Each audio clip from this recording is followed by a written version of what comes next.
प्यारे बच्चों, कैसे हो आप सब। आज हम पढ़ेंगे कक्षा 5 विषय पर्यावरण पाठ 7 सांप। हमारे आसपास कई प्रकार के जीव जंतु पाए जाते हैं। उनमें से कुछ बहुत छोटे होते हैं तो कुछ बड़े, कुछ रेंगने वाले तो कुछ तेज दौड़ने वाले। कुछ जंतुओं का तो नाम सुनते ही डर लगता है। इनमें से एक है सांप। सांप से हम इसलिए डरते हैं क्योंकि सांप बिना पैर के जमीन पर रेंगते हैं। सांप से हम इसलिए भी डरते हैं क्योंकि सांप विषैले होते हैं और इनके काटने से मनुष्य की या किसी भी जीव जंतु की मृत्यु हो जाती है। ज़्यादातर सांप जमीन में रहते हैं। जमीन में वे चूहों के बिलों में या दीमक की बांबियों में रहते हैं। इसके अलावा कुछ सांप पेड़ों पर भी रहते हैं और कुछ सांप नदी, तालाब और समुद्रों में भी रहते हैं।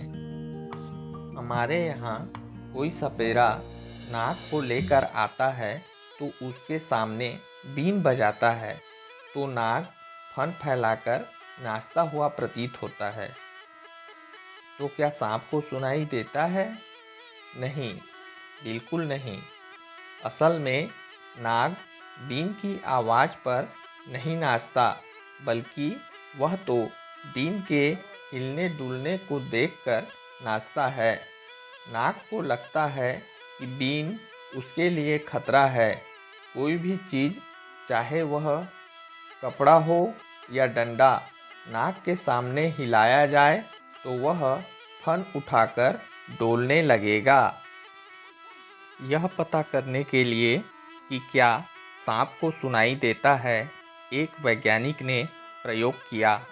उसने नाग की आँख पर पट्टी चिपकाकर एक कमरे में बीन बजाई। बीन की आवाज़ का नाग पर कोई असर नहीं हुआ। इससे यह साबित होता है कि नाग को सुनाई नहीं देता। वास्तव में किसी भी सांप के कान नहीं होते। सांप के प्रकार। सांप दो प्रकार के होते हैं। पहला विषैले, दूसरा विषहीन। यदि किसी को सांप काटता है तो वह उसके शरीर में दांतों के जरिए विष डाल देता है। उसके दांत इंजेक्शन की सुई जैसे होते हैं। सांप के मुंह में ऊपरी जबड़े में विष की 2 थैलियां होती हैं। विषैले सांप जब काटते हैं तो विष की मात्रा शरीर में छोड़ते हैं। यह विष कई बार जानलेवा भी हो सकता है। विषहीन सांपों में विष नहीं होता। उनको छेड़ने पर वे काट तो सकते हैं, लेकिन इनके काटने से रोगी की मौत नहीं होती। चलिए अब चित्रों के माध्यम से इन सांपों को पहचानते हैं। सबसे पहले विषैले सांप। यह है नाग या कोबरा। इसे कहते हैं करैत। यह है वाइपर या दुबोइया। यह है पुरसा या साई स्केल्ड वाइपर। विषहीन सांप में इसे कहते हैं सीता की लट या पिटपिटी। यह है हरा सांप और यह है धम्मन। यह है अजगर। यह है पानी का सांप। विषैले सांप में सबसे पहले हम बात करते हैं नाग अर्थात कोबरा की। पूरे भारत में पाया जाने वाला भूरे काले रंग का यह सांप फन की वजह से आसानी से पहचाना जा सकता है। यह एक तेज तर्रार सांप है।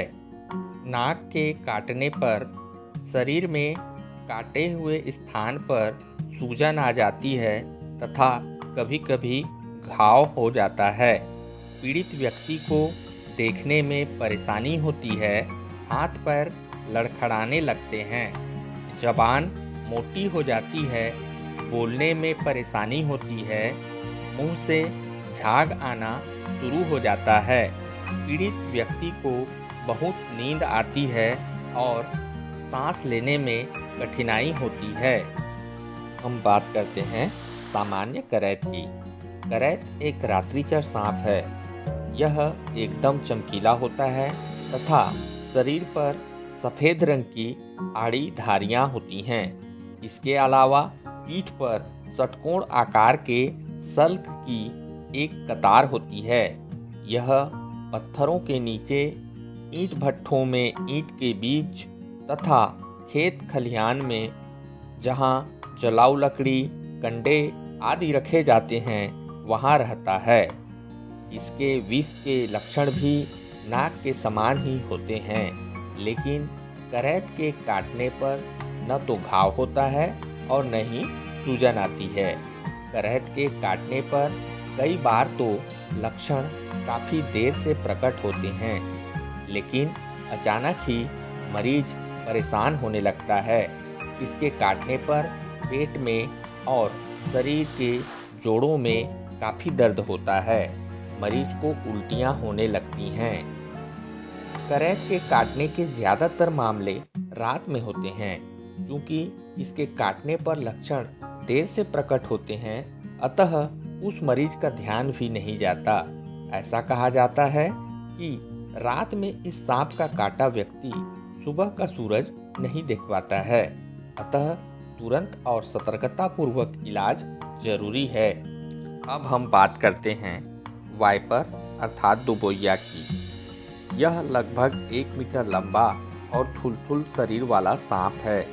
रंग हल्का पीला भूरा तथा शरीर पर गोल छल्लों की चेन होती है। सिर नुकीला तथा गर्दन एकदम पतली होती है।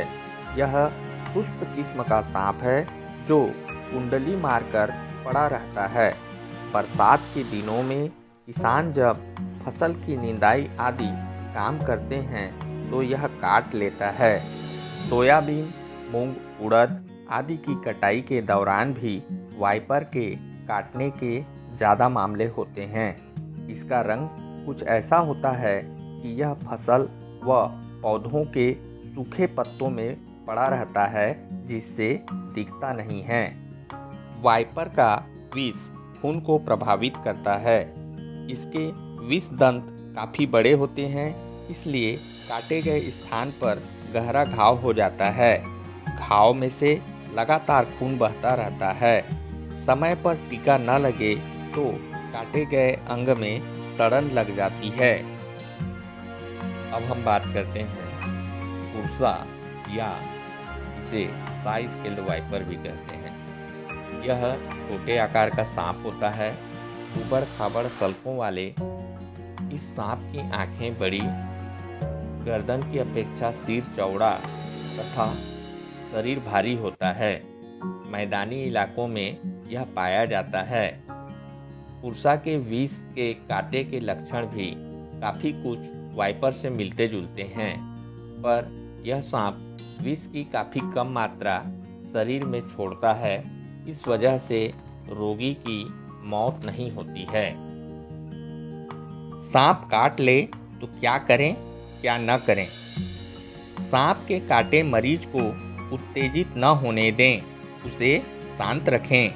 काटे गए स्थान के ठीक ऊपर एवं नीचे दोनों ओर तुरंत किसी कपड़े से बांध दें। बंधन ज़्यादा कसा हुआ न होकर इतना ढीला हो कि उसमें छोटी उंगली घुस जाए। रोगी को गर्म पेय, चाय, कॉफ़ी आदि पिलाएं। उसे दर्द निवारक दवा देकर मानसिक तसल्ली दें। तंत्र मंत्र, झाड़ फूंक में समय न गंवाते हुए रोगी को जितना जल्दी हो सके अस्पताल ले जाएं। रोगी को दौड़ने न दें। रोगी को सोने भी न दें और न ही साइकिल या मोटरसाइकिल चलाने दें। सांप के विष को नाकाम करने वाला टीका सरकारी अस्पतालों में उपलब्ध होता है। सांप किसान का मित्र भी है। वह खेतों में पाए जाने वाले चूहों और अन्य जीवों को खाकर फसलों को नुकसान होने से बचाता है। तो बच्चों, अब ये पाठ आपको अच्छे से समझ में आ गया होगा। Thank you.